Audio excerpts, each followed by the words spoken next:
ఎవరైనా సరే ఒక గ్లాసులో నీళ్లు తీసుకొని ఆ నీళ్ళల్లో కొద్దిగా ఉప్పు జీలకర్ర కలపండి. అలా ఉప్పు జీలకర్ర కలిపిన తర్వాత స్పూన్తో బాగా తిప్పి ఉప్పు జీలకర్ర కలిపిన ఆ నీటిని మీ ఇంటి ముందు భాగంలో చల్లండి. దీన్నే ద్వార శుద్ధి అనే పేరుతో పిలుస్తారు. మహిళలు ఎవరైనా సరే వీలైనప్పుడల్లా సాయంకాలం పూట ఈ ద్వార శుద్ధిని చేసినట్లయితే లక్ష్మీదేవి ఇంట్లోకి సులభంగా ప్రవేశిస్తుంది. అలాగే ఆడవాళ్ళు ఏం చేస్తారంటే ఉదయం పూట తులసి దళాలు కోసుకోండి.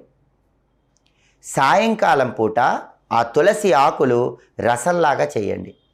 ఆ తులసి ఆకుల రసాన్ని సాయంత్రం 6:30 తర్వాత కొద్దిగా మీ ఇంట్లో ఉన్న అన్ని గదుల్లో చల్లండి. నెగిటివ్ ఎనర్జీ మొత్తం పోతుంది. లక్ష్మీనారాయణల విశేషమైన అనుగ్రహం కలుగుతుంది. అలాగే ఆడవాళ్ళు కనీసం వారానికి ఒక్కసారైనా